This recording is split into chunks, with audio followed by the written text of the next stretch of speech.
Hi, this is Larry Levine. I'm coming to you live from the Midnight Report for Wall Street Prison Consultants and Pink Lady Prison Consultants. Today what we're going to do is we're going to talk about conspiracy. Two kinds of basic conspiracies that the government goes after people with.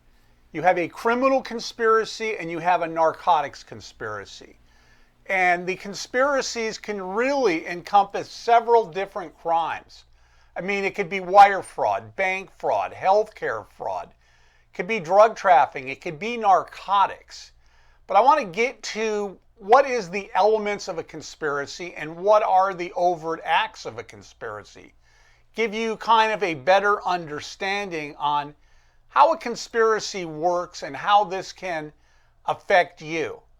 So let's get started, and we're going to talk about narcotics. According to Title 21 USC 846 is a conspiracy to distribute narcotics, dispense narcotics. Now in a conspiracy, can't be you alone. It has to be you and someone else. So your crime partner. But now this could actually be in a narcotics conspiracy, someone you don't know. Let's just play a game here. Let's say that you're sitting in a bar. Sitting at a bar, you're having some drinks, you're having a good time, you're eating some chips, whatever it is. Somebody comes into the bar, someone you've never seen before, and they ask you if you could get them narcotics. You tell them, I'm not really involved in narcotics. Talk to Charlie down there at the other end of the bar. Charlie may be able to help you out. Well, they go and they talk to Charlie.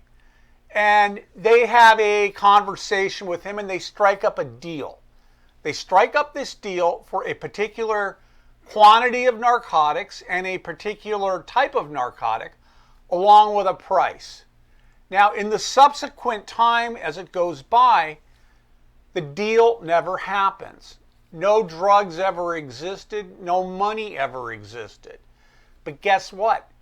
You're guilty of conspiring to distribute narcotics, even though it never happened, because you did something to further the crime.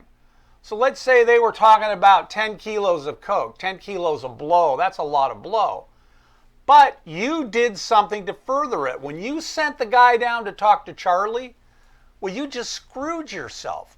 So essentially, you could be found guilty in the U.S. for a crime that really didn't happen. That's a federal crime, too. And it's all based on the type of drug and the quantity of drug. They have this guideline chart under 2D1, I believe, .1 of the U.S. sentencing guidelines.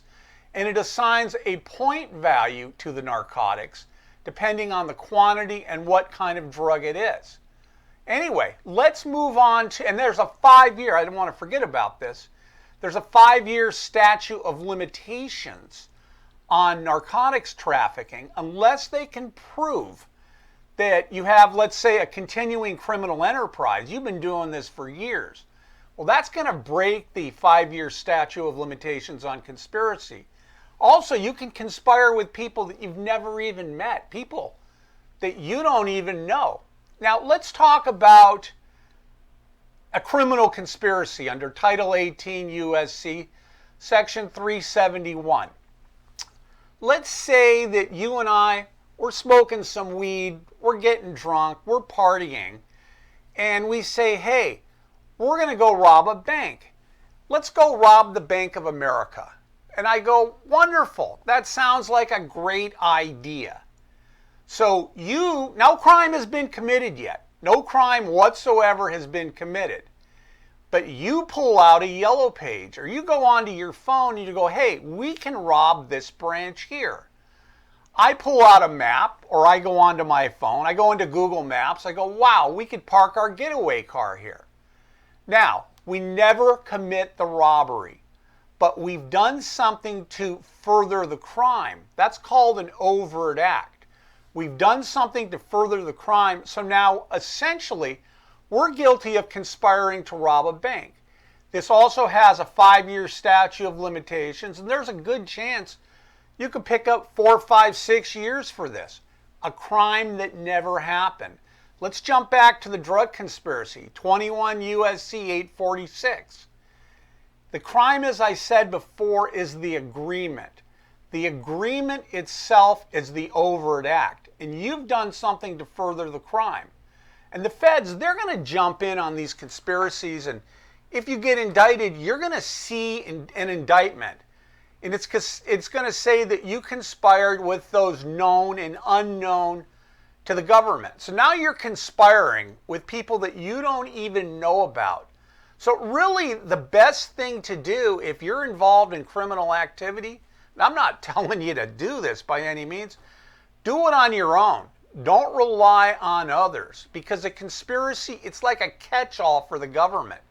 And, you know, they're looking at ways to essentially convict people, indict people, charge people. And there's going to be people in your case that are going to be more than happy to step up and essentially rat you out. Call it what it is. All right, we're going to be back next with a video on statutes of limitations and how they work. Hey, thanks for listening.